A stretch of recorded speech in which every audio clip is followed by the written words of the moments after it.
A powerful mafia boss had tried everything. 1,000 doctors on 1,000 payrolls, but not one of them could cure his silent, broken son, a boy trapped inside his own mind. The Don had given up hope. His empire had an heir who would never rule. Then, one day, a poor delivery girl arrives at the mansion with a package. As she waits in the cold, silent hall, she hums a simple, forgotten lullaby.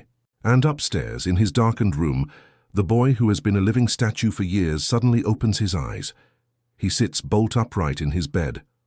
And for the first time in forever, he speaks a single, whispered word. What is the secret of the lullaby? And who is this ordinary girl who holds the impossible key to the boy's mind? The mafia boss will stop at nothing to keep her, believing she is his son's only hope. But as he pulls her deeper into his dangerous world, will her secret gift be enough to heal them, or will it make her the next target of the enemies who need his son to remain silent forever? The Gallo Villa was a fortress disguised as a paradise.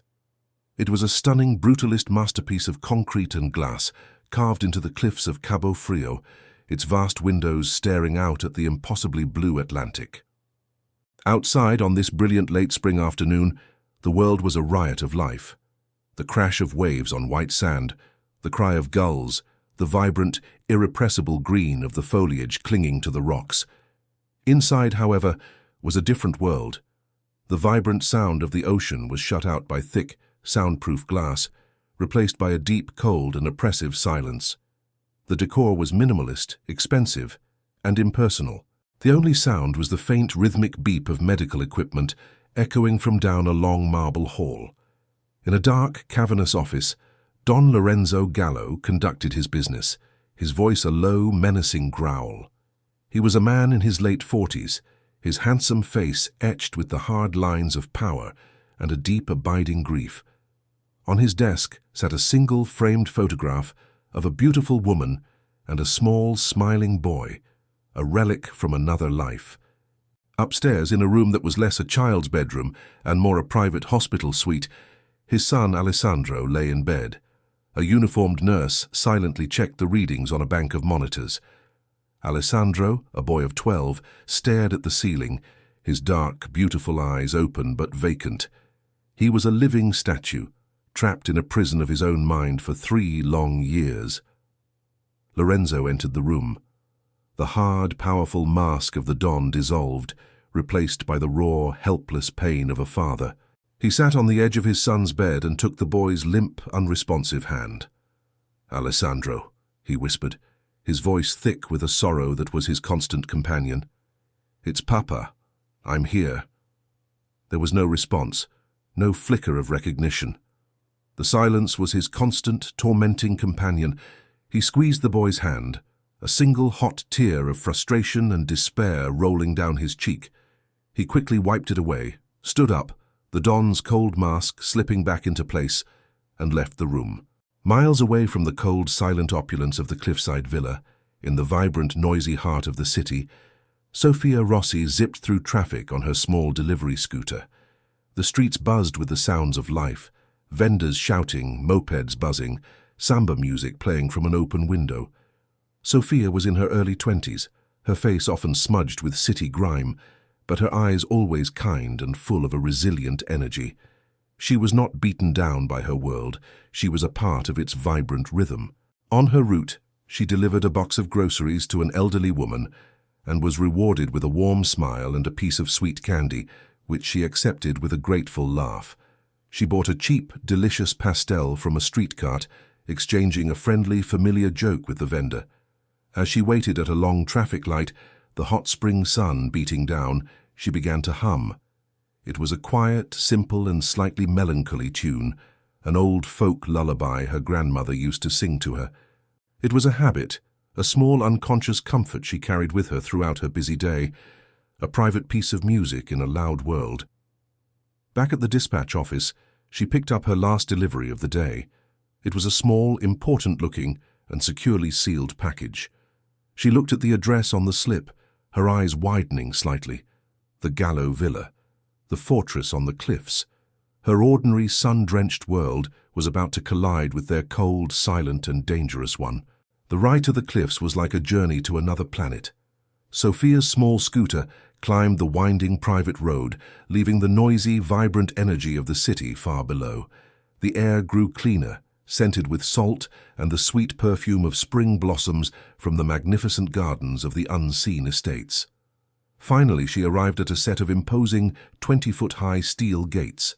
A small, discreet camera turned to look at her. She announced her delivery into a crackling intercom, her voice trembling slightly. After a long, silent moment, the great gates swung inward without a sound. She drove up a driveway that was longer than the entire street she lived on, pulling up before a house that looked less like a home and more like a modern art museum. A tall, severe-looking butler in a crisp black suit opened the door before she could even knock. "The package," he said, his voice a low, formal monotone. "The Don will sign for it himself. Wait here." He gestured to a single, hard-looking bench in the center of the grand foyer, and then disappeared, his footsteps echoing on the polished marble. Sophia was left alone. The silence was the most intimidating thing she had ever experienced. It was a deep, cold, and absolute quiet that seemed to press in on her from all sides. The room was vast, 2 stories high, with walls of glass that looked out onto the endless, indifferent ocean. The only decoration was a single, enormous, and deeply unsettling abstract painting.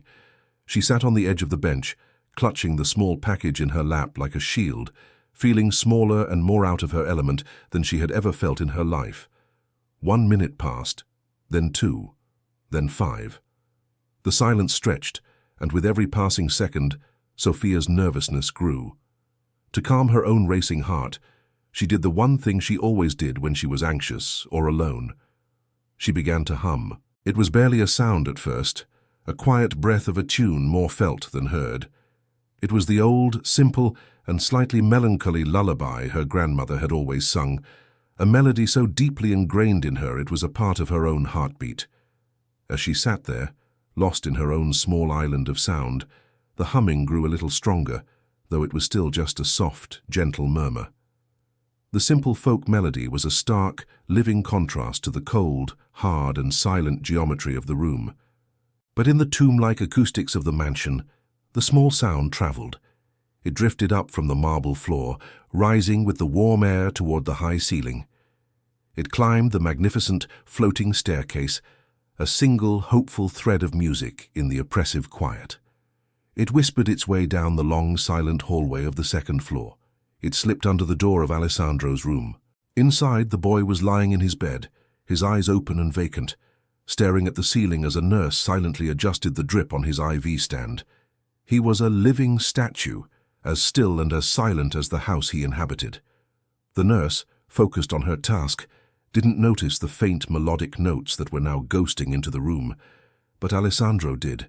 Deep in the locked, silent, and forgotten country of his mind, a sound was heard. It was a familiar sound, a beloved sound, a sound from another life. A sound from before, and for the first time in 3 long years, something in the boy's vacant eyes flickered. A memory, a connection, a spark in the darkness. His fingers, which had lain still on the white sheets for 1,000 days, twitched. The quiet, melodic thread of the lullaby drifted up the grand staircase and slipped beneath the door of Alessandro's room. Inside the boy's silent, locked-away mind, the sound was not just a sound. It was a key. It was the key, turning in a lock that had been rusted shut with 3 years of traumatic silence. The melody began to pull a single, perfect memory up from the deep, dark water of his subconscious. It was a memory of warmth, of safety, of the gentle rocking of a boat on a calm, sunlit sea. It was the memory of his mother's smiling face, her hair blowing in the sea breeze, and of her singing this exact same song to him, her voice a soft, loving murmur. It was a memory from before, a memory of a life he had forgotten he'd ever had. This one, perfect memory, so full of a pure, uncomplicated love, was a force more powerful than the trauma that had imprisoned him. It was a hand, reaching into the darkness, pulling him back to the world of the living. On the bed, his physical body began to respond. The twitch in his fingers spread to his hand. An eyelid fluttered. The nurse, her back to him, as she quietly organized his medications on a sterile tray, noticed nothing. And then, with a great shuddering gasp of air that was his first true breath in years, Alessandro Gallo sat bolt upright in his bed. The movement was stiff, clumsy, the protest of a body that had been a statue for 1,000 days. His eyes, which had been vacant and unseeing, were now wide and full of a dawning, terrified and wondrous confusion. He looked at his own hands, turning them over and over, as if they were new and foreign objects. The memory of his mother's song was still echoing in his mind, so powerful, so real, that the first and only word he could think to say came out as a dry, rusty, and utterly miraculous whisper from a voice that had been silent for 3 years. "Mama." The nurse froze. The small glass vial of medication she was holding slipped from her fingers and shattered on the floor. She did not believe it. She could not have heard that. She turned slowly, her heart pounding with a professional, clinical dread. And she saw him. The boy. The living statue. He was sitting up. He was looking at her. And he was awake. For a long, terrible moment, the nurse could not move. She could not breathe. Her mind, a place of charts and data and grim accepted prognoses, could not process the impossibility of what she was seeing. Then her training and her terror took over. She fumbled for the red emergency call button by the bed, the one that would alert the entire household security team and Don Lorenzo himself. But her hands were shaking too violently. She abandoned the button and simply, with all the air in her lungs, let out a piercing, frantic scream. Don Lorenzo, come quickly, it's Alessandro." The scream ripped through the silent, oppressive peace of the mansion. Lorenzo, in his study, going over the accounts of a man who had displeased him, heard it and his blood ran cold. His first thought was of a medical emergency, a seizure, the final terrible end he had been dreading for 3 years. He was out of his chair and running, his own heart a frantic, panicked drum against his ribs, his guards running close behind him. He burst through the door of his son's room, braced for the worst, for the sight of a convulsion, of a flatlining monitor, of death. Instead, he saw the impossible. He saw his son, his Alessandro, sitting up in his bed. He was not looking at the ceiling. He was looking at his own hands, flexing his own fingers, a look of profound, wondrous confusion on his face. Lorenzo stopped dead in the doorway, his guards piling up in a confused heap behind him. He waved them away with a sharp, dismissive gesture. He was breathless. He took a single, hesitant and terrified step into the room. At the sound, Alessandro's head turned. His eyes, for the first time in 3 long, agonizing years, were not vacant. They were aware. They saw him. They focused on his face. "Papa?" Alessandro whispered, the word a fragile, questioning sound. Lorenzo's entire world, his entire universe of power, of grief, of violence, and of carefully managed despair, shattered into a million brilliant and beautiful pieces. The Don vanished. The father collapsed.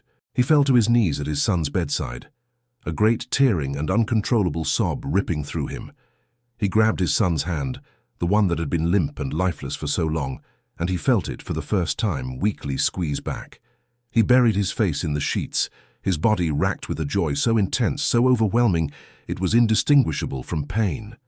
"Alessandro," he wept, the name a broken, repeated, and answered prayer.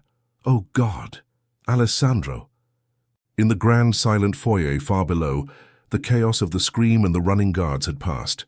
Sophia Rossi, the poor, forgotten delivery girl, was left standing alone in the vast, empty hall, the small, sealed package still clutched in her hand, completely and utterly unaware of the miracle and the maelstrom she had just unleashed. In the aftermath of his emotional collapse, as the nurses fussed over a now calm and quietly bewildered Alessandro, the mind of Don Lorenzo Gallo began to work again. The initial overwhelming wave of joy was now being replaced by the cold, sharp and analytical thought process of a man who had built an empire on seeing patterns others missed. A miracle had happened, but miracles in his world did not simply occur. They were caused. He grabbed the arm of the head nurse, the one who had screamed. "What happened?" he demanded, his voice a low, urgent growl. Before he woke up. What was different today? Who was here? The nurse, still trembling, shook her head. "Nothing, Don Lorenzo." I swear. The routine was exactly the same. No one has been in this wing all morning except... Her eyes widened. The delivery. The girl. She was waiting in the foyer. I heard her humming. The delivery girl. The one new variable. The one single solitary element that was different from the 1,000 other hopeless days that had come before. It had to be her. A new, different kind of feeling, a wild, desperate and possessive hope, seized him. She was the key, and he could not, would not, let her leave. He stormed down the grand staircase, his heart pounding with a new, terrifying purpose. He found Sophia still standing in the foyer, nervous and confused, about to finally leave the package on the bench and go. She saw him approaching, his face a mask of terrible, intense emotion, and she shrank back. "You," he said, his voice a command that was not to be disobeyed. "You are not leaving." "But, sir, I have other deliveries," she stammered, completely terrified. He ignored her. "I will give you $1 million, he said, the number insane, meaningless, a desperate bid from a man with infinite resources and zero options. You will stay in this house. You will not leave these grounds. You will do whatever it is you did." Again. She stared at him, her eyes wide with a terror and a confusion so profound she couldn't even speak. She had no idea what he was talking about. She thought she had witnessed a family secret, and that this powerful, dangerous man was now taking her hostage. He didn't care about her fear. He was a drowning man who had just been thrown a lifeline, and he was going to hold onto it with all his might, no matter who he drowned in the process. He gestured to 2 of his stone-faced guards. "Escort Ms. Rossi to the Azure Suite," he commanded. "See that she has everything she needs, food, clothes, anything she asks for, but she is not to leave, under any circumstances." Sophia felt a wave of pure, cold panic as the 2 imposing men stepped toward her. She was led away, down a long marble hallway, the beautiful spring afternoon visible through the glass walls, a paradise she was no longer a part of. The door to a magnificent suite was opened. She was gently but firmly guided inside. The door clicked shut behind her, and she heard the solid, final sound of a lock turning. She was alone, a prisoner in the most beautiful and most terrifying room she had ever seen. Her simple, ordinary life had been completely and irrevocably destroyed. Having secured his miracle worker, Lorenzo did the next thing a man of his power and resources would do. He summoned the expert. Within the hour, the sharp whirring sound of a helicopter's rotors filled the air as a sleek black chopper descended onto the villa's private helipad. Dr. Alistair Finch, the world's foremost pediatric neurologist, the same man who had, 3 years ago, delivered Alessandro's final hopeless diagnosis, swept into the house, a man of immense ego and unshakable authority. He conducted a battery of neurological tests on a now exhausted and frightened Alessandro. Lorenzo stood by, his heart a knot of anxiety. Bruno, the ever-present watchful lieutenant, observed from a discreet corner of the room. Dr. Finch was not impressed. He saw only a minor, unexplainable deviation from his original, perfect diagnosis. Later, in Lorenzo's study, the 3 men gathered. The atmosphere was clinical and tense. "It is a spontaneous neurological event, Lorenzo," Dr. Finch said, his tone the patronizing drawl of an expert speaking to a hopeful but ignorant layman.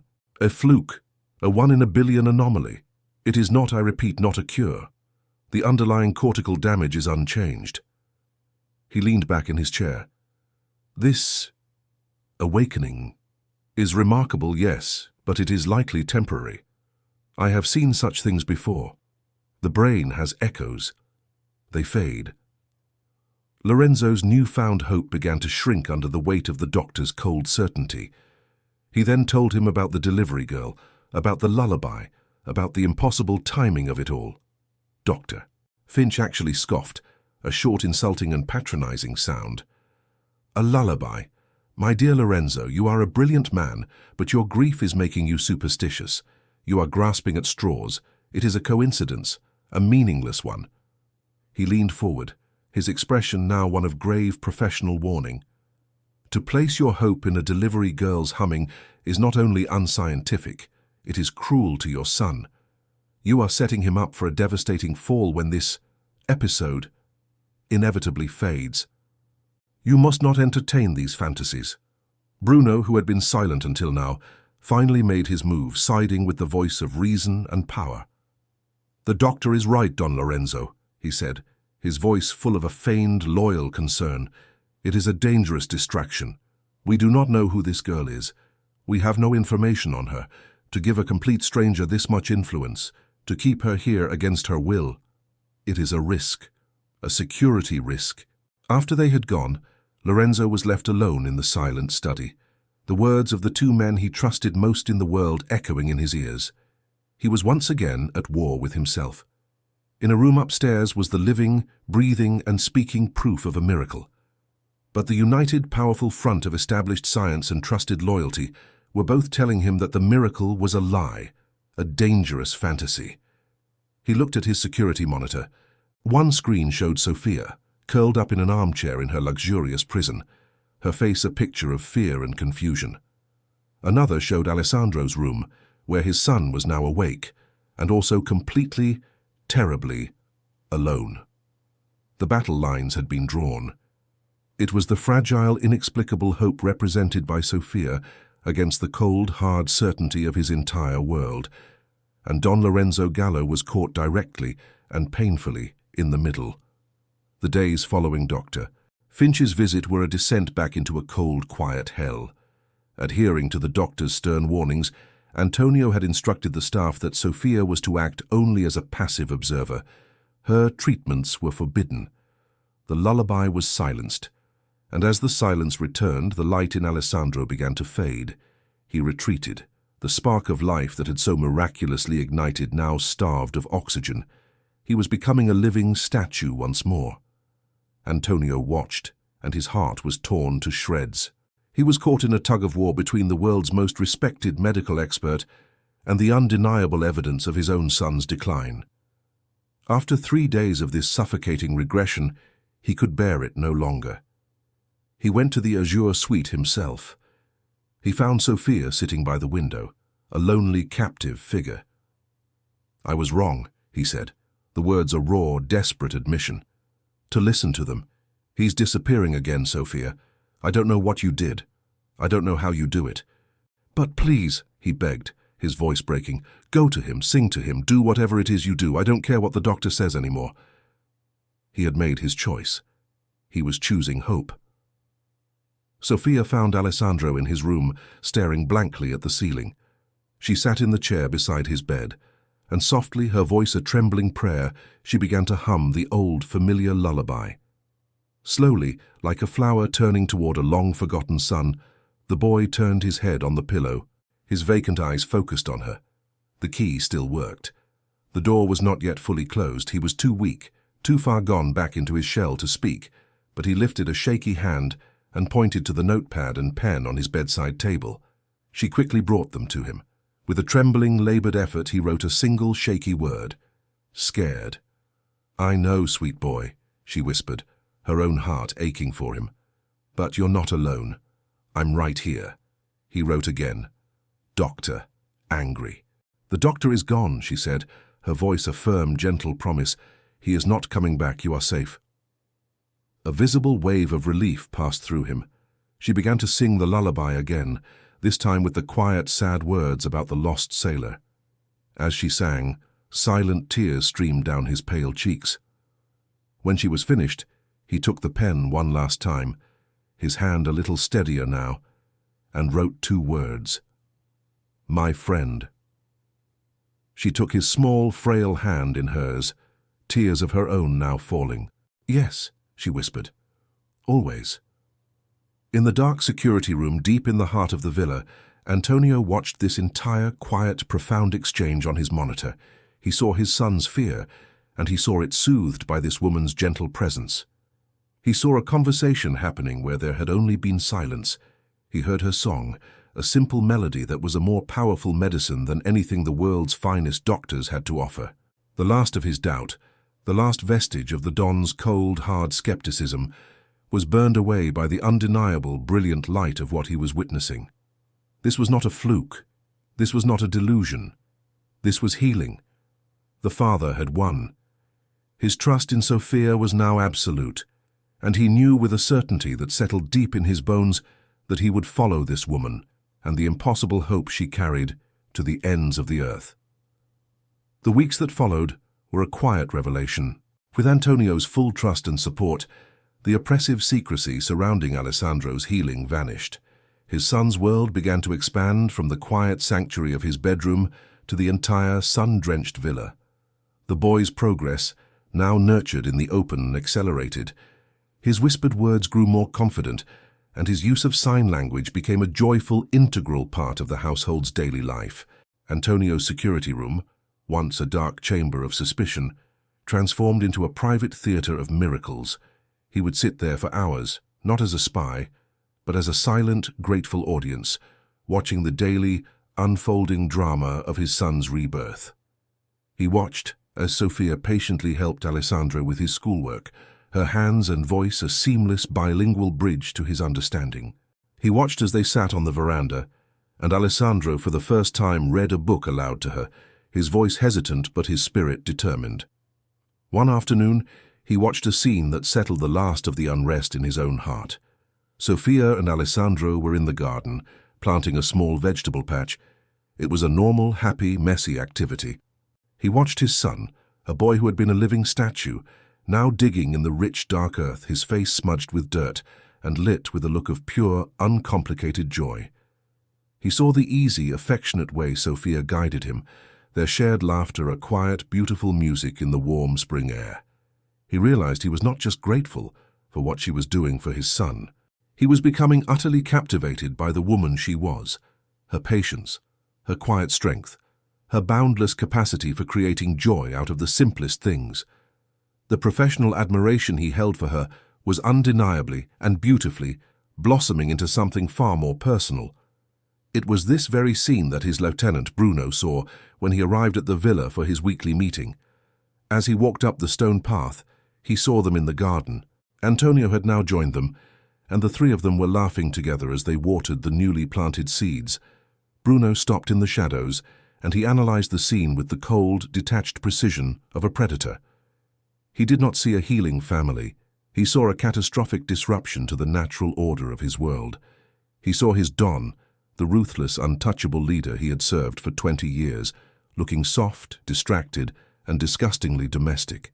He saw the heir, the boy he had long considered a broken, tragic non-entity, now looking strong, alert, and deeply connected to his father and to this new woman. A strong heir blocked his own path to power, and at the center of it all, he saw Sofia. She was not a housekeeper. She was the new queen, the one who held all the emotional power, the one who was the source of this dangerous new softness in his boss. His meeting with Antonio a few minutes later confirmed his fears. The Don was unfocused, his mind clearly still in the garden. He dismissed a problem with a rival family, a problem that a month ago would have been met with swift and brutal action with a wave of his hand. "Find a quieter solution, Bruno," he had said. "No more messes." Bruno left the villa that day, a cold, furious resolve settling in his heart. The family was healing, but the Moretti Empire, in his eyes, was rotting from the inside out. His subtle attempts to sow doubt had failed. He now knew he had to take direct, definitive action. He had to cut out the source of the infection. He had to get rid of Sofia. As he drove away, he made a phone call. "I have a new project for you," he said, his voice a low, dangerous growl. "I need you to create a betrayal." While one watchful eye was looking on with a heart full of a dawning, hopeful love, the other was now looking on with a cold, murderous ambition. The seeds of a terrible new plot had just been sown. The happy, peaceful rhythm of life in the Gallo Villa continued, a steady, quiet beat of healing and growing love. Antonio, watching his son rediscover the world, felt his own heart, long frozen in the ice of grief and suspicion, finally, completely thawing. His affection and admiration for Sofia had deepened into a love so profound and so certain that he could no longer imagine a life without her. One bright spring afternoon, the three of them were on the veranda. Alessandro was reading a book, his voice growing stronger and more confident each day, while Sofia sat beside him listening. As he finished a chapter, She began to hum, that same simple, beautiful lullaby that had become the unofficial anthem of their new family. Antonio, who had been watching them from the doorway, smiled. "That song," he said, walking out to join them. "It's the key to this whole house, I think." Alessandro looked up, his expression suddenly serious and full of a memory. He looked at his father, and then at Sophia. "It was Mama's song," he said, his voice a quiet, clear revelation. He began to tell them, using a mixture of his new voice and his old, familiar signs. "Sunny day," he signed, his face alight with the happy memory. "On the boat. Mama, singing. Happy." He was painting a picture for them of the last perfect, happy memory he had of his mother, a memory inextricably linked to that simple, beautiful melody. As he was sharing this, the world outside began to shift. A sudden subtropical squall, a common occurrence on the coast in the spring, was rolling in from the ocean. The brilliant blue sky darkened to a bruised purple in a matter of minutes. The wind picked up, rattling the palm fronds, and the first heavy drops of rain began to splatter against the glass walls of the villa. The sudden change in weather, the sound of the wind and the darkening sky, was a sensory trigger. The happy memory in Alessandro's mind was instantly, violently replaced by the traumatic one. He froze. The color drained from his face. He began to tremble, his eyes wide with a terror that was not of the present moment. He was looking out at the stormy sea, but he was seeing the past. Antonio and Sophia were at his side in an instant, flanking him, each taking one of his small, cold hands. "It's okay, Alessandro," Antonio said, his voice a low, steady anchor. "You're safe. We're right here." But the boy was lost, his mind caught in the grip of the nightmare. His hands began to move frantically, his voice a choked whisper, as the horrifying story that had been locked away for so long finally, completely, broke free. Storm. Loud. He signed, his eyes wide with remembered terror. Boat. Rocking. His hands mimicked a huge crashing wave. Mama. Afraid. Holding me tight. His small hands then clenched into fists, his face a mask of pure, childish horror. He signed the word for water, everywhere cold. And then his hands performed the final, terrible, heartbreaking gesture, the sign for his mother's hand, slipping away from his own, and then the sign for gone. The story was told. The last and most terrible secret of the house was out, spoken in a silent, signed scream. The storm in his mind subsided, and the full weight of the memory, now conscious and real, crashed down on him. He collapsed against his father, his small body racked with the great shuddering and cleansing sobs of a grief he had carried in silence for 3 long years. Antonio held his son, his own face wet with tears, finally understanding the full, horrifying truth of his wife's last moments and the impossible, terrible burden his son had been carrying. Sophia was there, her arms wrapping around them both, a silent, steady and unbreakable pillar of strength. The brief, violent squall outside passed as quickly as it had come. The sun broke through the clouds, and a brilliant, hopeful rainbow arched across the sea. In the quiet, sun-drenched aftermath, the 3 of them were huddled together on the veranda, a small, tearful and finally completely whole family. The deepest wound had been brought into the light, and now the real healing could begin. The days that followed Alessandro's breakthrough were filled with a light and a peace that the Moretti villa had never known. The terrible, shared memory, now out in the open, had lost its power to haunt them in the dark. It had been transformed into a scar they could all see, a testament to the pain they had survived together. The bond between the 3 of them, Lorenzo, Sophia and Alessandro, was now no longer a fragile alliance. It was an unbreakable, solid and deeply loving family. This was the scene that Rico, the Don's trusted lieutenant, returned to after a week away on business. He had left a house in the grip of a cold, paranoid tension, a situation he believed he could easily manipulate to his own advantage. He returned to find a completely different world. He stood in the shadows of the grand living room, watching the scene on the sun-drenched veranda. Lorenzo was there with Sophia and the boy, but they were not a Don, a housekeeper, and an heir. They were a father, a mother, and a son. Lorenzo had his arm resting comfortably on the back of Sophia's chair, and he was laughing, a real, deep and unguarded laugh. And Alessandro was standing between them, talking animatedly with both his hands and his new, confident voice, a picture of a happy, healed and beloved child. Rico watched, and a cold, venomous jealousy, mingled with a very real fear, coiled in his gut. He did not see a heart-warming miracle. He saw the complete and utter demolition of his life's ambition. He saw the boy, the broken, silent liability he had long dismissed, now transforming into a strong, intelligent and cherished heir, permanently blocking his own path to power.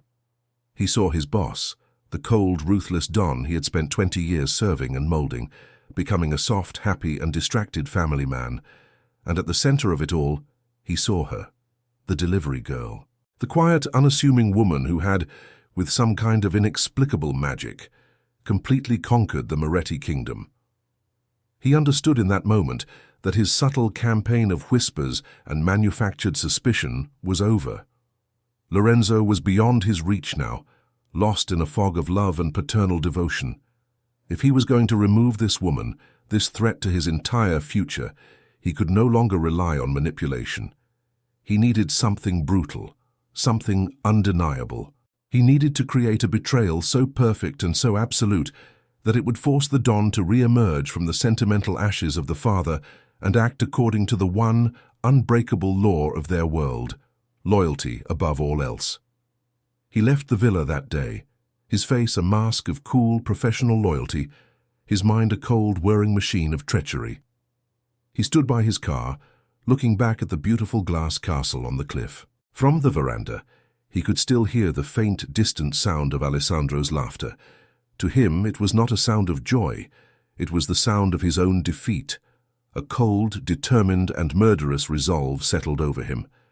He pulled out his phone and made a call to a shadowy contact, a man who specialized in creating convenient, ugly truths. "It's time," Rico said, his voice flat and devoid of all emotion. "The Falcone connection. Set it up, and make it perfect." The idyllic peace of the Moretti villa, a peace so hard-won and so precious, was a fragile glass bubble. And Rico, with the cold, patient precision of a master assassin, was about to shatter it. He waited a few days, allowing the family to settle even deeper into their new, happy reality, which would make the eventual blow all the more devastating. He then requested an urgent and strictly private meeting with Don Lorenzo. He entered the study, his face a perfect mask of grave, reluctant concern. "Don Lorenzo," he began, his voice low and serious. "We have a problem, a serious one. My surveillance on the Falcones, it has uncovered a traitor, an informant." Lorenzo, who had been in a relaxed, almost cheerful mood, tensed immediately. "Inside my organization?" "Worse," Rico said, his voice full of a beautifully feigned regret. "Inside your house." He laid the evidence out on the polished glass desk, piece by damning piece. First, the printout of the intercepted text message from a burner phone to a known Falcone number. The information on the new port shipping routes is secure. Await instructions.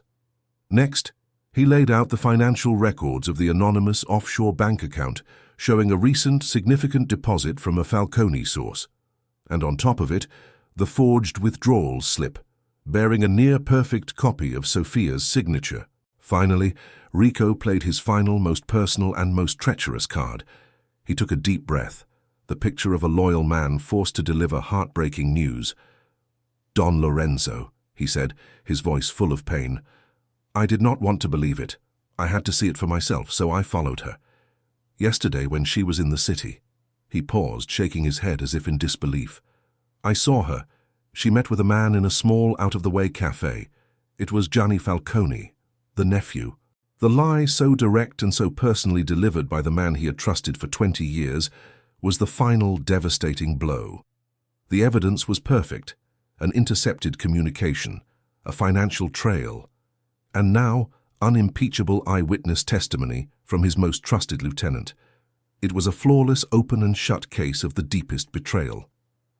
Lorenzo stared at the papers on his desk, his face draining of all color. His heart, which had for weeks been so full of a new and hopeful warmth, was now a block of ice in his chest.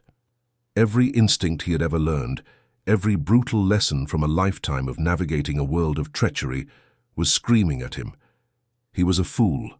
He had been blinded by a pretty face and a child's recovery. He had let a snake into his own home, and it had been coiled, ready to strike, the entire time. The Don, the cold, ruthless and paranoid man he had tried so hard to leave behind, came roaring back to the surface. He looked up at Rico, his eyes now as cold and as hard as polished stone. "Find her."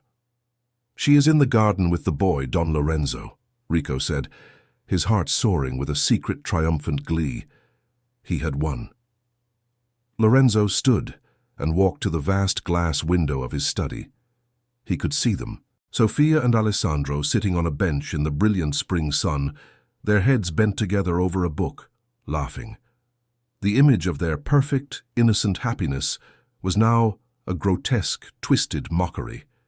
He looked at the woman who had healed his son, the woman he had just begun to love, the woman who was now, according to the irrefutable proof before him, a traitor who was plotting to destroy him. He was trapped between two irreconcilable realities, and the choice he now had to make, he knew, would destroy one of them and his own heart forever. Lorenzo Gallo sat behind his large glass desk, the damning evidence spread before him. Rico stood waiting, the picture of a loyal soldier, his expression grim, his posture respectfully expectant. He was waiting for the command. In their world, the evidence of betrayal was a death sentence, and Rico was waiting for the Don to sign it. Every instinct Lorenzo had honed over a lifetime of navigating a treacherous world screamed at him to act. The logic was cold, hard, and undeniable. A traitor in his house was a threat not only to his business, but to his son. Hesitation was a weakness he could not afford. The Don inside him knew the order he had to give, but the father, a man so recently and so miraculously reborn, was at war with the Don. He looked at the evidence, the text, the bank slip, the testimony of his most trusted man. And then he saw the other evidence, the evidence that was not on his desk, but was seared into his heart. He saw Sofia's face, her eyes shining with unshed tears as she spoke of her deaf brother. He heard the sound of her lullaby, a melody that had breached the walls of his son's silent prison. He felt the phantom squeeze of his son's hand, the first conscious touch in 3 long years. He heard his son's first whispered word, "Papa." These two sets of evidence could not both be true. One of them was a lie. He remembered his son's frantic signed warning from weeks ago. Snake. He had assumed the boy meant an outside threat. But what if the snake was already in the garden? What if the warning had been for the man standing so patiently in his office right now? The war in his soul was a silent, violent thing. But in the end, the new, fragile and ferociously protective love of the father was stronger than the old, cold paranoia of the Don. He made a decision that stunned Rico to his core. "Leave the evidence with me," Lorenzo said, his voice dangerously quiet, his expression an unreadable mask of stone. "I will handle this matter personally, in my own way." Rico's face flickered with a momentary, almost imperceptible flash of frustrated surprise. "But Don Lorenzo," he protested, "the threat is immediate. She is in the garden with the boy right now." "You are not to go near her," Lorenzo cut him off, his voice like ice. "You are not to speak of this to anyone. You will consider the matter closed, and in my hands. Is that understood?" "Yes, Don Lorenzo," Rico said, bowing his head to hide the flash of fury in his eyes. After Rico was gone, Lorenzo knew he had to act. He could not ignore the evidence, but he could no longer blindly trust it either. He had to walk a razor's edge. He had to protect his organization if she was a spy, and he had to protect her from Rico if she was being framed. He had to isolate the variable. He found them in the garden. The sight of Sofia and Alessandro, laughing together as they watered the flowers, was a beautiful, painful, and terrible sight. He hardened his heart. This was the Don acting now, because it was the only way the father could survive. "Sofia," he said, his voice cold and formal, "there has been a serious security breach within this household." He gestured to 2 of his guards who had followed him at a distance. "Until I can get to the bottom of it for your own protection, you are to be confined to your suite. A guard will be posted at your door." She stared at him, her face a picture of pure, baffled terror and a dawning, heartbreaking disappointment. "What? Marco, what are you talking about? What have I done?" Alessandro, seeing her fear, ran to her, grabbing her hand. "This is not a discussion," Marco said, his voice brutal because it was the only way he could get through this without breaking. "It is an order." He watched, his own heart shattering, as his guards gently but firmly escorted the woman he loved away. He watched as his son stared at him, his face a mask of confusion, betrayal, and a grief so profound it mirrored the very day he had lost his mother. Marco turned and walked away before his son could even sign a question, because he knew if he looked into his son's eyes for one more second, his own resolve would crumble. He had just imprisoned the woman who had saved them, and he had just broken his own son's heart all over again. He felt like a monster. But he knew with a grim certainty that it was the only way to find the truth. For 2 days, the Moretti villa was a prison of silent, shared misery. Sophia was confined to her room, heartbroken and terrified, a captive to a crime she didn't understand. Lorenzo was in his study, a man in torment, poring over the perfect damning evidence against the woman his heart told him was innocent, searching for a flaw, a lie, a single loose thread he could pull. But Alessandro, in his own room, was not silent and withdrawn. The boy who had once retreated in the face of sadness was now filled with a cold, focused and burning anger. He knew with the absolute, unwavering certainty of a child's pure instinct that Sophia was innocent. He knew that Rico was the snake, and he felt a terrible, heavy sense of responsibility. Sophia was in danger because of him, because she had entered his world and shown him kindness. He had to be the one to save her. He could not just make an accusation. He had seen the way his father's world worked. He needed proof. He closed his eyes, his mind, a tool honed by years of silent, intense observation, replaying the events of the day of the alleged betrayal. It was a Thursday. Rico's lie was that he had seen Sophia meet with a Falcone soldier in the city. How could you disprove something that never happened? You needed an alibi. He thought back to that day. Sophia had gone into town for supplies, but he remembered. She had not gone alone. She had taken him with her for the first hour of the trip. His heart began to beat faster. He remembered it clearly. They had gone to a little bookstore on the waterfront in Cabo Frio. She had promised to buy him a new book about astrophysics. And then he remembered something else, a small, insignificant detail. While they were browsing the outdoor bookstores, a local news crew had been there, filming a short, fluffy segment for the midday news about the beautiful spring weather bringing tourists back to the city. He remembered the bright camera light, the reporter with the microphone. His mind raced. He scrambled to his computer, his hands flying across the keyboard. He went to the website of the local news station and began to search their video archives for last Thursday's midday broadcast. After a long, frantic 10 minutes of searching, he found it. He clicked play, his eyes scanning the background of every single shot. And then he saw it. For 3 clear, undeniable and glorious seconds, as the reporter was smiling and talking to the camera, the shot behind her perfectly framed the bookstall. And standing there, holding his hand while looking at a book, was Sophia. The timestamp at the bottom of the screen was 1:17 p.m. The exact time Rico had claimed in his written report to his father that she was across town in a secret, treacherous meeting. He had it. The irrefutable, time-stamped alibi.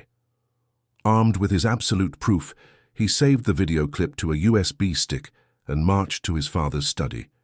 The guards posted outside the door, men who outweighed him by 100 pounds, tried to stop him.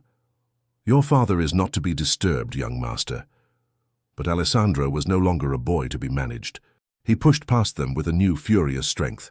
"Get out of my way," he said, his voice so full of a cold, adult authority that they instinctively stepped aside. He burst into the study.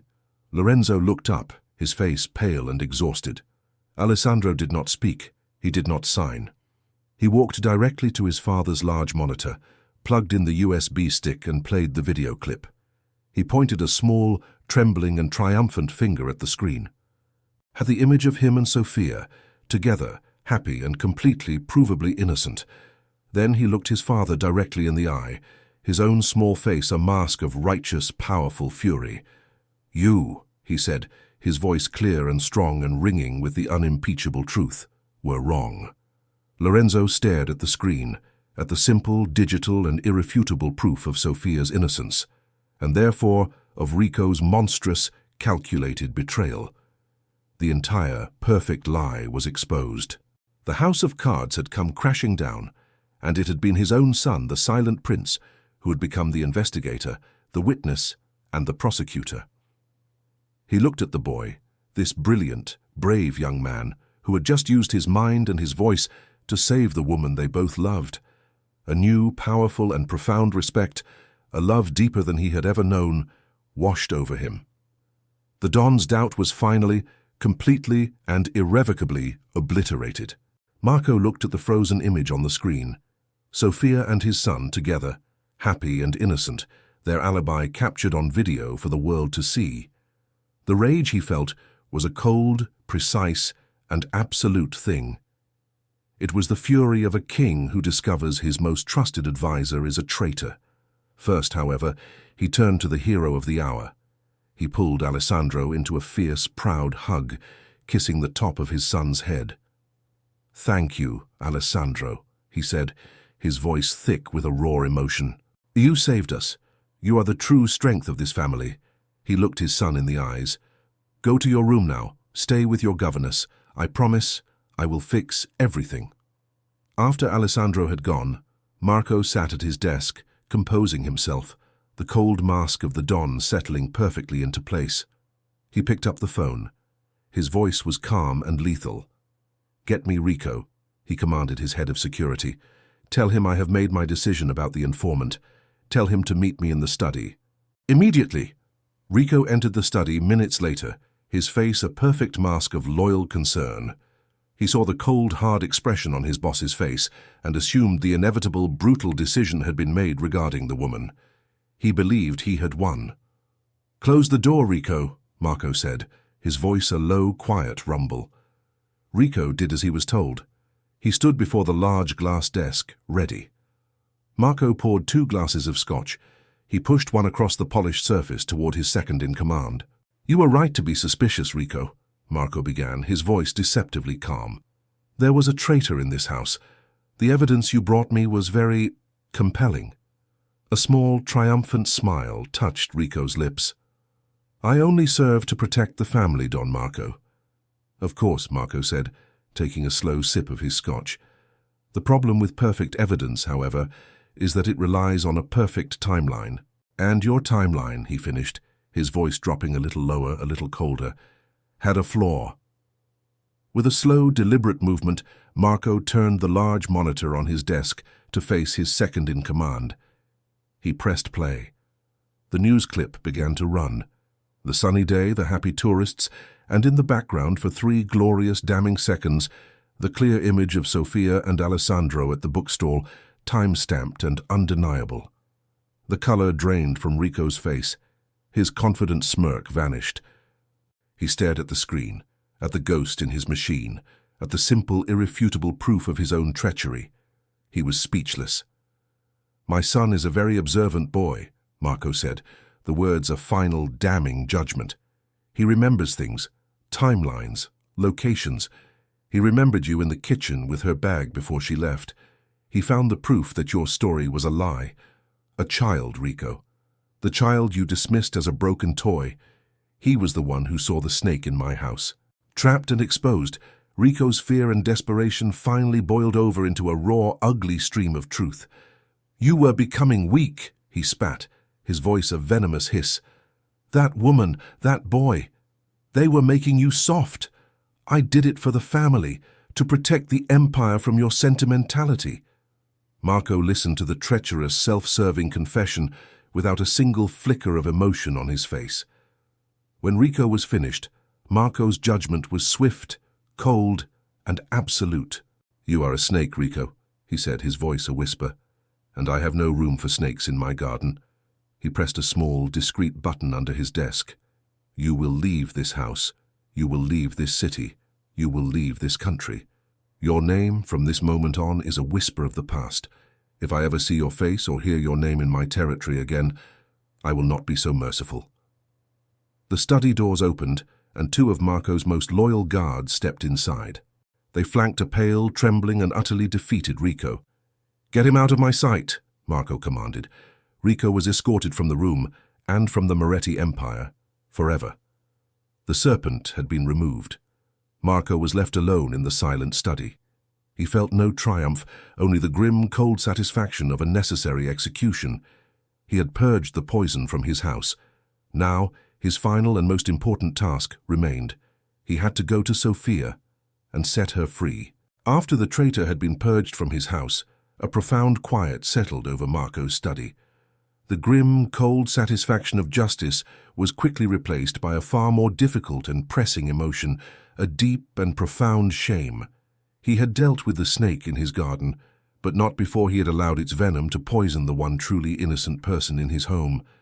He knew what he had to do next. It was a task far more daunting than confronting a treacherous lieutenant. He had to go to Sofia and beg for her forgiveness. His walk from the study to her suite in the guest wing was a walk of penance. Each step on the cold marble floor was a reminder of his own failure. He arrived at her door. The guard he had posted there was gone. He stood alone before the door for a long moment, his heart pounding, and knocked softly. The door opened. Sofia stood there, her face pale and drawn, her eyes full of a weary, fearful apprehension.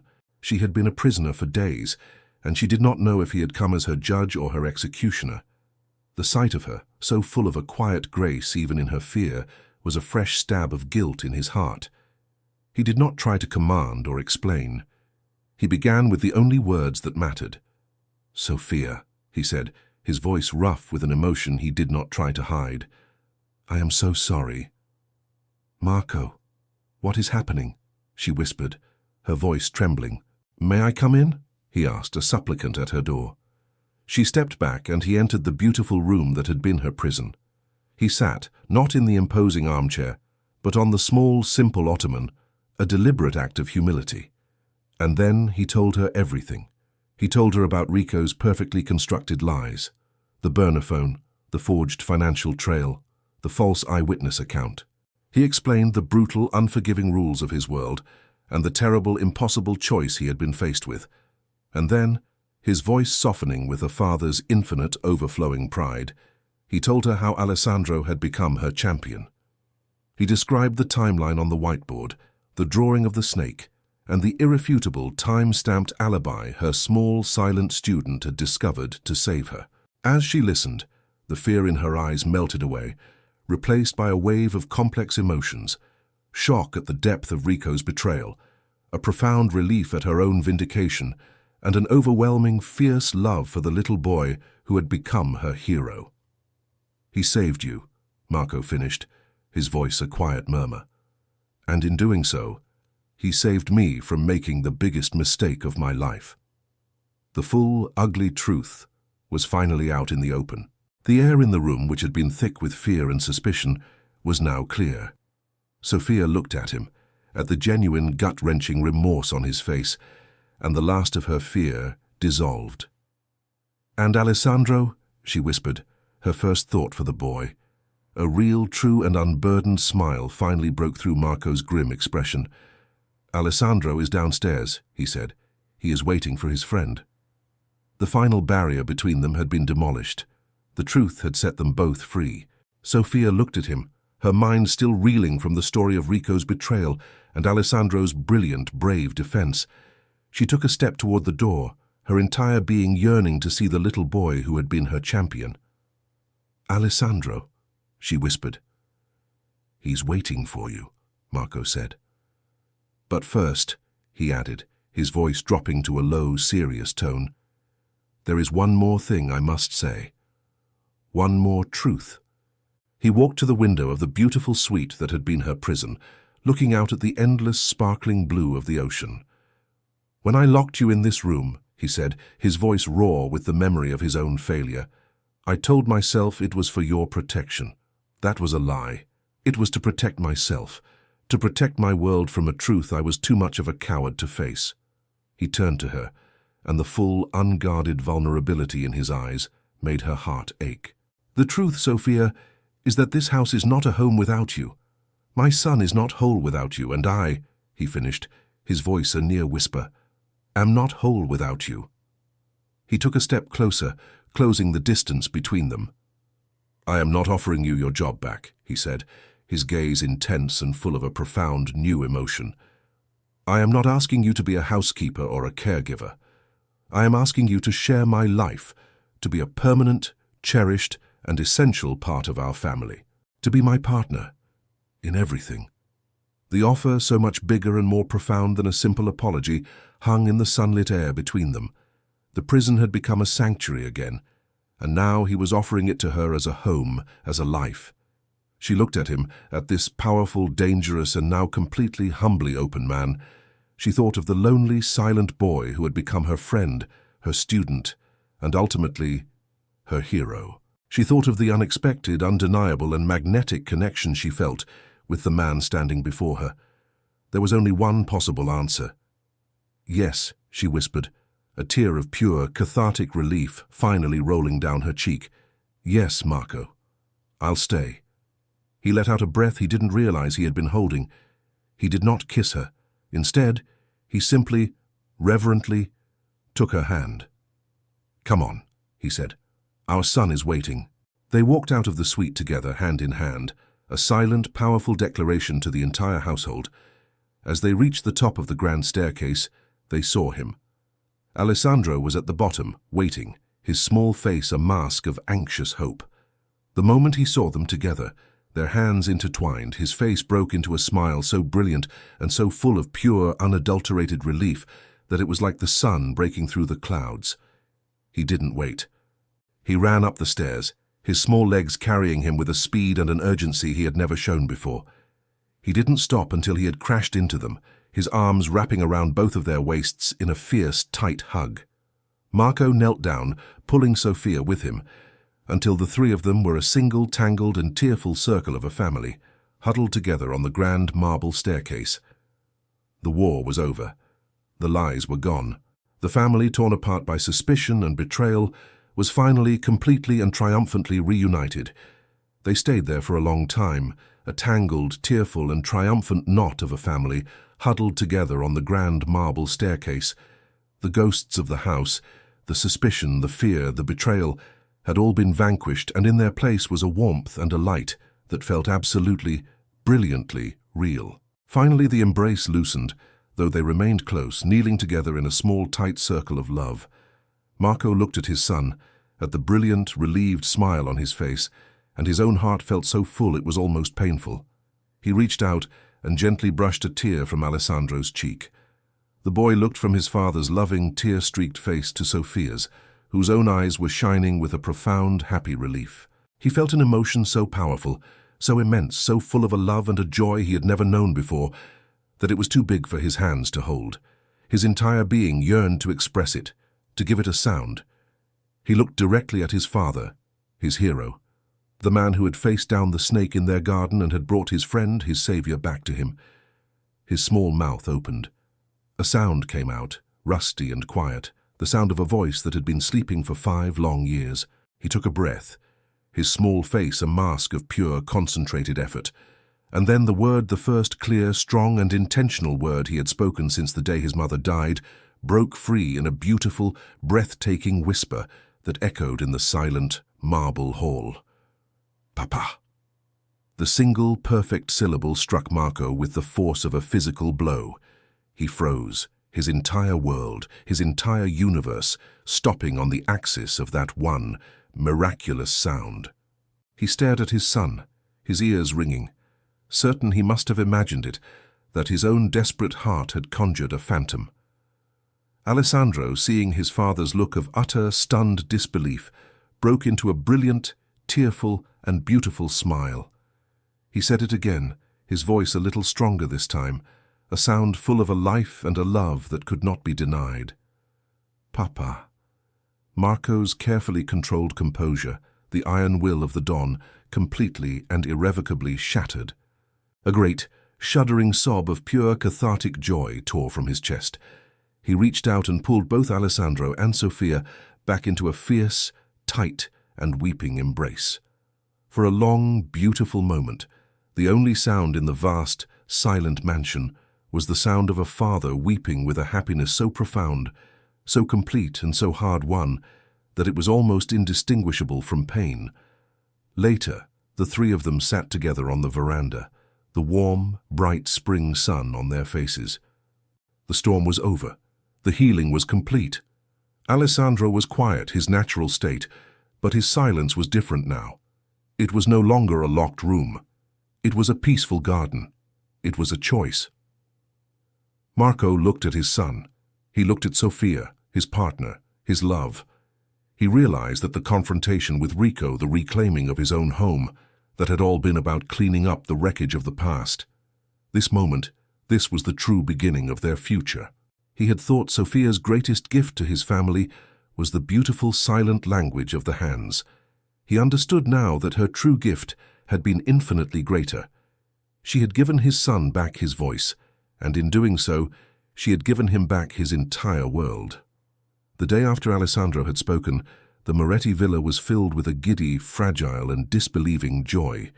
The word had been a miracle, a key turning in a lock that had been rusted shut for 5 long years. But as the days turned into a week, it became clear that the door, while unlocked, was not yet wide open. Alessandro's voice, after years of disuse, was a fragile, rusty instrument. He could speak, but the words were a quiet, hesitant whisper. He would often get frustrated when trying to form a complex thought, his hands automatically jumping up to sign with a speed and fluency his tongue could not yet match. The miracle, they all realized, was not an end. It was the starting line of a new, long and challenging race.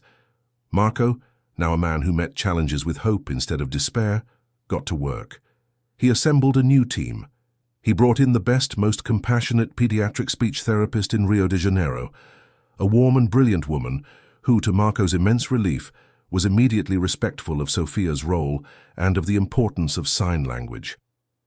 "This is a gift," the therapist, Dr. Alana Rice, said after her first session, watching the two of them converse.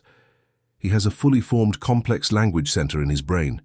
The connection to his voice is just asleep. Our job is not to replace this beautiful language," she said, nodding toward his hands, "but to use it as a bridge to help him find his new one." And so began the hard, patient, and often frustrating work of rebuilding a voice. Their days settled into a new routine, a blend of therapy and life. There were hours spent with Dr. Rice, practicing sounds, strengthening vocal cords, and celebrating the small victory of a perfectly pronounced word.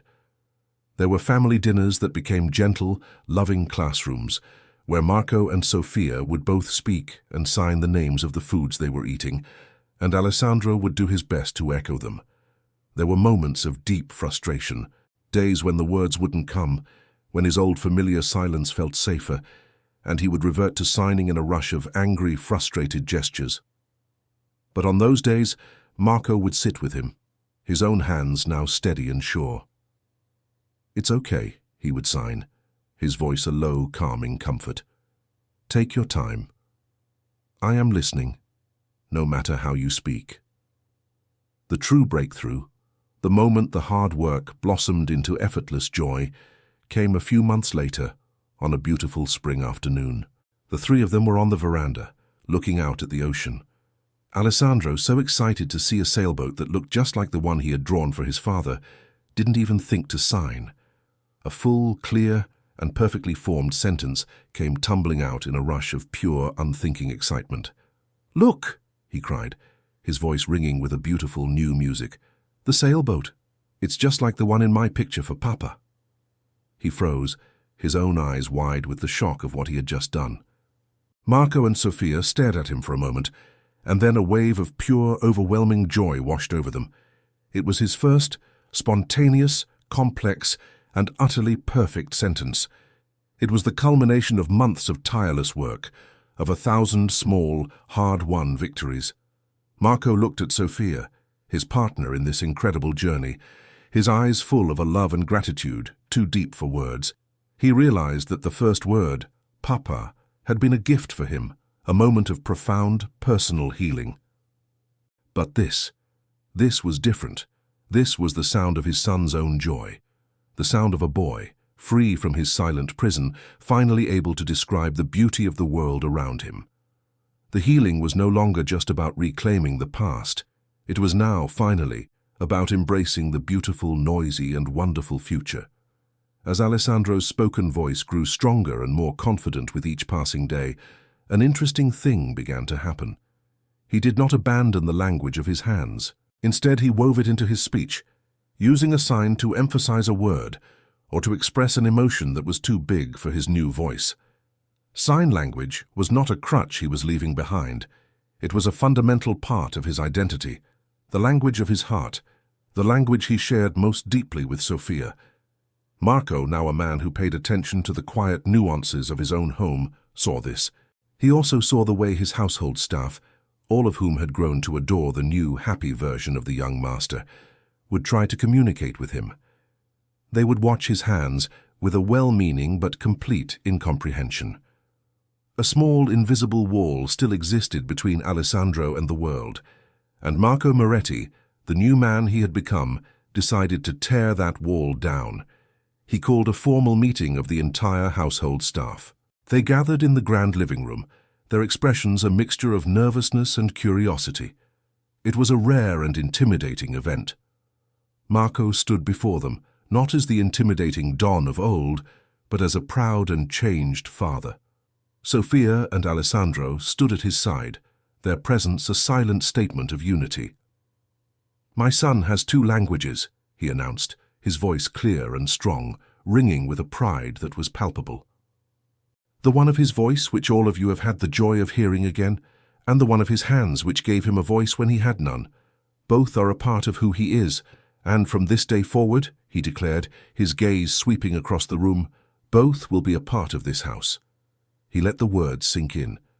"I have hired a professional instructor. Starting next week, weekly lessons in Brazilian Sign Language will be held for every single member of the staff. Your attendance is mandatory, and your time will be fully compensated. In this home we will all learn to listen, not just with our ears, but with our eyes and our hearts."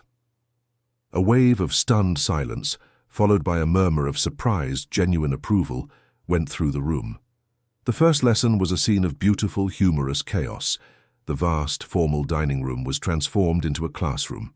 The formidable head chef sat next to a young gardener, their large, clumsy hands awkwardly trying to form the letters of the alphabet. The stone-faced security guards, men who could intimidate with a single glance, now struggled with the delicate, precise movements of a new, gentler language. And at the front of the room, patiently helping the instructor, was Alessandro. The boy who had once been the silent, invisible prince of the castle was now its most important and most respected teacher, a brilliant, happy smile on his face as he patiently corrected a guard's clumsy attempt at the letter B. A few days later, a young housekeeper saw Alessandro in the hallway. She paused, her face a mask of concentration. Then, slowly, carefully, her hands formed the signs. "Good morning, Alessandro." The boy's face lit up with a brilliant, beautiful smile, and he enthusiastically signed back. From his study doorway, Marco witnessed the small, profound exchange. He had transformed the culture of his entire home from one based on a hierarchy of fear and silent service to one based on a foundation of communication, of mutual respect, and of a shared, collective effort to understand. He had finally and truly built a safe, inclusive, and loving home for his son. With the entire Moretti household now on a collective journey to learn a new language, the villa was filled with a constant, happy, and often humorous buzz of communication. The final, most painful barriers had been broken. The family, now a solid, joyful, and multilingual unit, was whole. The story of Alessandro's recovery and the unconventional methods that had sparked it had spread quietly through the more discreet channels of the medical and philanthropic worlds. Marco's office was now inundated not with threats, but with inquiries from other desperate families and from researchers intrigued by the intersection of traditional therapy, music, and trauma. One sunny afternoon, Marco and Sofia were in their shared home office, looking over a stack of these heart-wrenching letters. "We can't help them all," Marco said, a familiar note of helpless frustration in his voice. "No," Sophia agreed, her expression thoughtful and full of a quiet, new purpose. But we can build a place that can. And in that moment, the final, most ambitious and most beautiful chapter of their new life began. Marco, a man who had spent his life building a private empire, was about to build a public legacy. He turned to the woman who was soon to be his wife. "I have been trying to think of the perfect wedding gift for you," he said, his voice full of a deep and serious emotion. "I want it to be a promise that the miracle that happened in this house does not end at our walls. I want to build something with you, Sophia. For them." He gestured to the stack of letters. The next few weeks were a blur of excited, purposeful planning. They worked as a team, their two minds and two hearts perfectly in sync. Marco, with his formidable business acumen, designed the structure and the finances. He would endow it, create a sustainable model, and use his network to bring in the best, most open-minded researchers in the world. And Sophia, as always, provided the soul. She designed a foundation that would not just fund cold clinical research. It would be a place of holistic healing. It would have grants for families who couldn't afford therapy. It would have programs that brought music and art and, yes, even sign language into the lives of children who had been lost in silence. They decided on a name. It would not be the Moretti Foundation, a name still associated with the shadows of the past. It would be called the Lullaby Foundation, a tribute to the simple, forgotten song that had been the key to everything. The part ended with their first official act as co-founders. They were on a conference call with a team of high-powered lawyers, formally establishing the foundation's charter. Marco was not the sole commander. Sophia was at his side, an equal partner, confidently and passionately explaining her vision for the family support programs. After the call was finished, they stood together in front of the large whiteboard in their office. It was covered in their shared, scribbled notes, a beautiful, chaotic map of their new shared dream. At the very top of the board, taped there like a guiding star, was the small, simple drawing of a sailboat that Alessandro had given his father weeks ago. Marco looked at the board, at their vision for the future. He thought of his old life, a life of taking, of controlling, of building an empire only for himself. He looked at Sophia, her face glowing with passion and purpose. His wedding gift to her, he realized, was also the greatest gift he had ever given himself. A legitimate, honorable, and beautiful legacy, a way to transform the pain of his past into a promise of a better future for countless others. The anniversary of his first wife's death had always been a day of profound, solitary grief for Marco. It was a day he would lock himself away, a day the entire villa would hold its breath. But this year, as the date approached, it felt different. The idea came from Alessandro. The boy, now so full of a quiet, new confidence, came to Marco and Sophia one evening. Using his unique, fluid blend of speech and sign, he told them what he wanted. He wanted to go back. To the place on the ocean where the storm had taken his mother. Marco's first instinct was a fierce, paternal no. The thought of taking his son back to the site of his greatest trauma was terrifying. But it was Sophia who understood. "He's not asking to go back to the memory, Marco," she said gently later that night after Alessandro was asleep. "He's asking to go back and make a new one. He wants to face it, so it doesn't have power over him anymore. He's ready." And so on a calm, sun-drenched spring afternoon, the three of them went out onto the ocean. They were on Marco's new yacht, a vessel so safe and so steady it felt like a floating island of peace. The atmosphere was not somber. It was quiet, reverent, and full of a gentle, supportive love. Marco guided the boat to the coordinates he knew by heart, a place on the vast blue water he had avoided for 5 long years. He cut the engines, and a profound, beautiful silence settled over them, broken only by the gentle lapping of the waves against the hull. They had brought with them a single, perfect white lily. Marco spoke first, his words carried on the soft sea breeze, a conversation with a ghost he was finally ready to face. "Isabella," he said, looking out at the endless horizon, "I'm sorry. I got lost for a while after you were gone. But our boy, he's okay. He's more than okay. He's incredible." He reached for Sophia's hand. And I found someone. She saved him. She saved me. I think you would have loved her." Sophia added her own quiet tribute. She thanked Isabella for bringing Alessandro into the world and for leaving behind a love so strong it had acted as a lighthouse, guiding her son back to them through the darkness. Then it was Alessandro's turn. He took the single white lily in his hands. He looked down at the deep blue water, the very water that had been the source of his silent, waking nightmares. But he was not afraid. He was surrounded by a love that was stronger than any memory. He leaned over the side of the boat and gently, reverently, placed the lily on the surface of the ocean. The three of them stood together, hand in hand, watching the solitary white flower as it drifted away on the gentle currents, a beautiful, peaceful beacon of love and remembrance on the vast blue water. Alessandro looked up at his father and his new mother, a look of profound, quiet peace on his young face. "It's not scary anymore," he said, his voice clear and steady. "It's just beautiful." Marco pulled his wife and his son into a tight, fierce hug. He looked out at the ocean, a place that had for 5 long years been a symbol of his greatest loss and his deepest pain. But today, standing here with his new, whole and healed family, it had become something else entirely. It was a place of peace, of release, and of a beautiful final act of letting go. The last ghost had been faced, and their future was now as wide, as open, and as full of possibility as the sea itself. Entendido.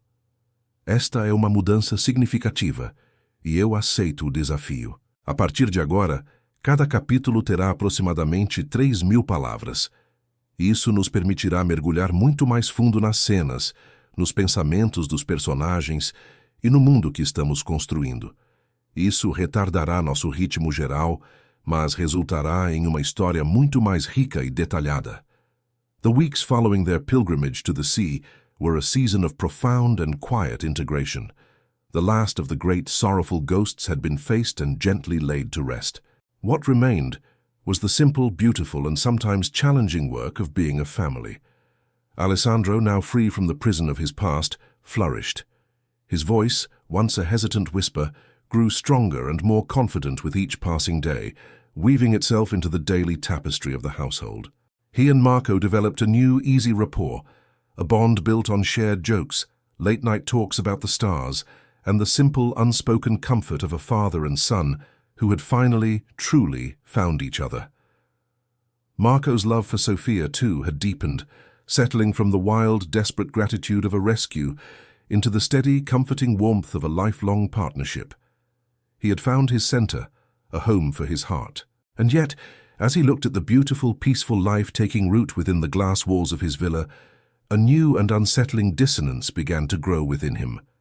The man he was becoming at home, a father, a partner, a man of patience and gentle strength, was at war with the man he was still required to be outside of it. His empire, the vast, shadowy, and brutally efficient machine he had inherited from his father, was built on a foundation of fear, of intimidation, and of a violence that was always simmering just beneath the surface. He would spend his days in meetings with hard-faced men, discussing matters in a coded, menacing language, and would then return home to a world of light, of laughter, of a boy rediscovering his voice, and a woman whose very presence was a testament to a different, better kind of strength. The two worlds could no longer coexist in the same soul. The breaking point came during a tense meeting in his study. A rival family, the Falcones, had made an aggressive move on a lucrative territory. His lieutenants, the old guard who had served his father, laid out a plan of response. It was a classic Moretti strategy, swift, brutal, and designed to send a message written in blood. Marco listened, his face an unreadable mask. He looked at the faces of the men around him, men whose loyalty was unquestionable, but whose world-view was a relic of a past he no longer wished to inhabit. He thought of Sophia's question from months ago. What will Alessandro inherit? An empire of shadows? He looked at the single, colorful drawing his son had made for him, now framed and sitting on his desk. It was a picture of a sailboat on a bright, sunny sea. He could not, he realized, be the father of the boy who drew that picture, and also the Don who gave the order his men were waiting for. He had to choose. "No," he said, his voice quiet but absolute. The room fell silent. There will be no bloodshed. The old ways are over. He stood and walked to the vast glass window, looking out at the endless, peaceful blue of the ocean. My father built this organization in a different time, he began, his voice a low, contemplative murmur. It was a time of survival, of violence. He did what he had to do to protect his family. And you, he said, turning to face his men, have served my family with a loyalty I will never forget. But that time is over. The shadows have served us, but they have also cost us our souls. I will not have my son inherit a kingdom of ghosts. He took a deep breath. The final decision, now as clear and as solid as the glass in the window. The Moretti family, as we have known it, is finished. I am liquidating all of our grey market illicit and semi-legal enterprises. From this day forward, we are going to be a legitimate business. A wave of shocked, disbelieving murmurs went through the room. An older lieutenant, a man named Paolo, finally spoke. Don Lorenzo, he said, his voice a gravelly rasp of confusion. This is madness. Our rivals, the Falcones, they will see this as weakness. They will tear us apart. Marco met his old friend's gaze, his own eyes now full of a new, calm certainty. Let them, he said. True weakness is striking from the shadows because you fear the light. True strength is building something so successful, so powerful, and so completely legitimate in the open that the shadows become irrelevant. He laid out his final offer, the end of an era. For your years of loyalty, you each have a choice. You can take a severance package so generous that your families will be secure for the rest of your lives. You can walk away, clean, and no questions will ever be asked. Or, he paused, you can stay. You can take your own money, invest it, and become legitimate partners, board members, in the new Moretti Holdings, a global logistics and real estate corporation that will be built on transparency, on law, and on a foundation of integrity. The choice is yours. He left them in the study to deliberate, to choose between the violent, familiar past and an uncertain but legitimate future. He found Sophia on the veranda, watching Alessandro as he worked on a school project at the outdoor table. He came and stood behind her, his hands resting on her shoulders. He told her what he had just done. He explained the immense risk, the old allies he may have just alienated, the dangerous, unfamiliar world he was now stepping into. He was not a Don anymore. He was just a man, vulnerable and uncertain. She turned in her chair to look up at him, her face full of a quiet, unwavering pride. You were never just a Don, Marco, she said softly. You were always the man who was meant to build this. She stood and took his hand. Let's talk about our first project, she said, her voice full of a shared, creative energy. The Daniel May Center for Communication. I have some ideas. They spent the next hour talking, not as a Don and his partner, but as co-founders, equals, their two minds working together to build something beautiful, his business acumen and her profound, human-centered compassion, a perfect new kind of power. Later that night, after Alessandro was asleep, they stood together in the quiet of Marco's study. He opened a small, ornate box that sat on his desk. Inside was a heavy, antique gold ring, the symbol of his role as the head of the family, passed down from his grandfather. He looked at it for a long moment, a relic of a past that was no longer his. He closed the box and handed it to Sophia. You keep this, he said. It's a memory of what we are building away from. She took the box, but then she took his hand, lacing her fingers through his. No, she said, her voice a soft, beautiful promise. It's a memory of the man you used to be, the man who was strong enough to choose a different path, the man I fell in love with. She looked at him, her eyes shining. We're not building away from your past, Marco. We are building from it, together. He looked at her, at his incredible, wise and loving partner. He was no longer a king in a silent glass castle. He was just a man, holding the hand of the woman he loved, on the first day of their new, legitimate and infinitely more powerful empire, 1 year later. The morning sun, brilliant and full of the promise of a perfect Brazilian spring, streamed through the vast glass walls of the Moretti villa. The house, once a silent, sterile fortress, was now a home in the truest sense of the word. The air was not still. It moved with the easy, comfortable currents of a family living within it.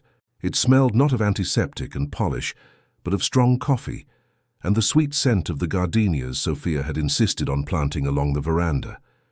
From the kitchen, there was the sound of soft music playing and the low, happy murmur of two voices. Marco stood at the stove, a look of intense, almost comical concentration on his face as he attempted to flip a pancake. Beside him stood his son, Alessandro. At 13, the boy was on the cusp of manhood, his features a handsome blend of his father's sharp intensity and a gentle, quiet wisdom that was all his own. He was no longer the silent prince. He was vibrant, articulate, and completely, beautifully whole. "You're holding the pan too stiff, Papa," Alessandro said, his voice now clear and confident, though he still instinctively used his hands to emphasize his words, a fluid, beautiful dance of dual languages. He signed relax with a graceful flick of his wrists. "You have to feel the weight of it." Marco laughed, a deep, easy sound that was now the familiar bass note of the household. "I can command a fleet of shipping vessels across the Atlantic, but I cannot master a single pancake. It is a humbling experience." "It's good for you," a warm voice said from the doorway. Sophia stood there, her hair still damp from a morning swim, a radiant smile on her face. She was no longer the timid delivery girl who had stepped into this house with a terrified heart. She was its queen, its center of gravity, a woman who wore her happiness and her love like a second skin.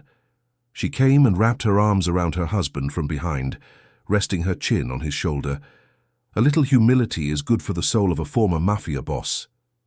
He turned and kissed her, a simple, domestic gesture that was still, even after a year of marriage, a quiet miracle to him. "Former being the operative word, my love," he murmured. Today was a monumental day, the culmination of everything they had been building together. It was the grand opening of the Daniel May Center for Communication, the foundation they had built in honor of Sophia's late brother. It was the first, tangible and most important product of the new, legitimate Moretti holdings. Later, as they got ready, Alessandro stood in front of the mirror in his room, practicing his speech. He was the keynote speaker. He was nervous, his hands trembling slightly, as he signed the words to himself in the reflection. Marco came and stood behind him, placing his large, steady hands on his son's shoulders. "You will be brilliant," he said, his voice a quiet, powerful current of absolute faith. "Just tell them your story. It is the most powerful one I know." Alessandro looked at his father in the mirror. "I'm not scared of the speaking part," he said, and signed. "I'm scared I will cry." "Then you will cry," Marco said gently. "There is no shame in tears, son, I have learned that. It is just another way of telling the truth." The Daniel May Center for Communication was even more beautiful than they had imagined in their blueprints.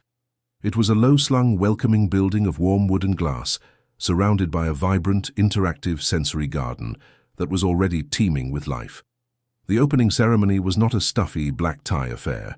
It was a community celebration. The grounds were filled with families, with the sound of children's laughter, with the vibrant, hopeful energy of a new beginning.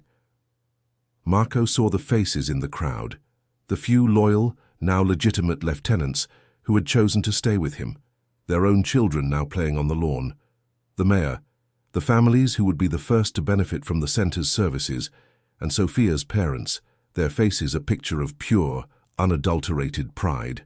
Marco gave the opening remarks, his speech short, humble, and heartfelt. He spoke of his own past, of living in a world of silence, and of the profound, life-altering power of learning to listen. "This center," he said, his eyes finding Sophia in the front row, "is built on a simple premise, that every single person has a voice, and every voice deserves to be heard." Then, with a voice thick with a pride so profound it almost broke him, he introduced the keynote speaker. "It is my incredible honor to introduce you to the inspiration for this center, its bravest champion, and my personal hero, my son, Alessandro Moretti." Alessandro walked to the podium. He was no longer the small, broken boy Marco had once despaired over. He was a confident, articulate young man, his posture straight, his eyes clear and full of a quiet, powerful light. He began his speech in silence. His hands, which had once been a prison for his thoughts, now moved with a fluid, poetic grace, their movements projected on the large screens on either side of the stage. He signed about the lonely, grey world of silence, about the feeling of being a ghost in your own life, of having a heart full of stories with no one to tell them to. Then, as his hands continued their beautiful, silent dance, his voice, clear and strong, joined them. It was a stunning bilingual performance, a perfect fusion of the two languages that now made him whole. "For a long time," he said, his voice echoing over the silent, captivated crowd, his hands mirroring his words, "I lived in that quiet world. I had forgotten the sound of my own mother's voice. I had forgotten the sound of my own. I thought the whole world was a place of silence, but I was one of the lucky ones." He looked directly at his mother, Sophia, and the look in his eyes was one of pure, boundless love. "Someone came into my life who knew my secret language. She sat with me in the silence, and she wasn't afraid. She taught me that every single person deserves to be heard, no matter how they speak." He then turned his gaze to his father. "My mother, Sophia, taught me the language of the hands. And my father, Marco," he said, a brilliant smile on his face, "he taught our whole house how to listen with their hearts. He learned my language, and in doing so, he gave me the courage to find my own voice again." He looked out at all the other children in the crowd, at all the other families. "My uncle Daniel, who this center is named for, lived his life in silence. This place is his legacy, and it is a promise. It is a promise to every child who feels unheard, to every parent who is afraid. It is a promise that you are not alone. And this will be a place where every voice, in every language, is cherished, is honored, and is celebrated." When he finished, the silence was absolute, and then the entire crowd rose to its feet, the applause not just a polite recognition, but a thunderous, emotional roar of a community that had just witnessed something truly extraordinary.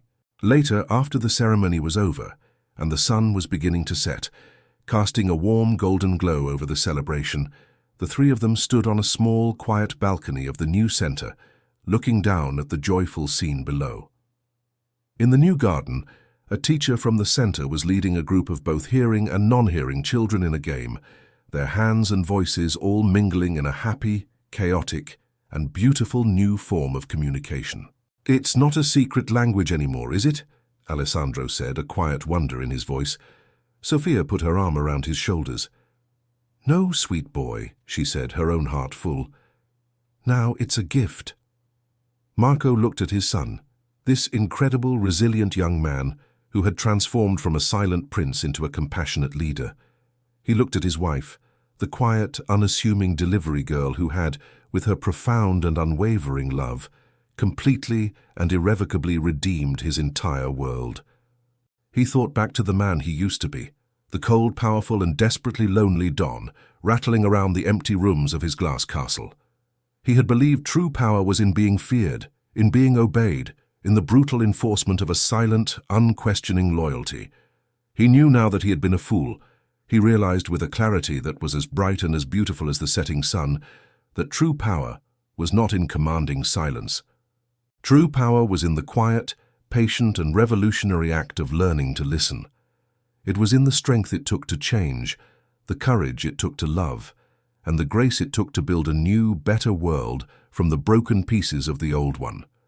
He took his wife's hand and rested his other on his son's shoulder. The journey that had begun with a single secret sign, a whispered melody in a silent house, had come full circle. And its language was no longer a secret. It was a joyful, powerful, and beautiful song, now being freely, generously, and lovingly shared with the world.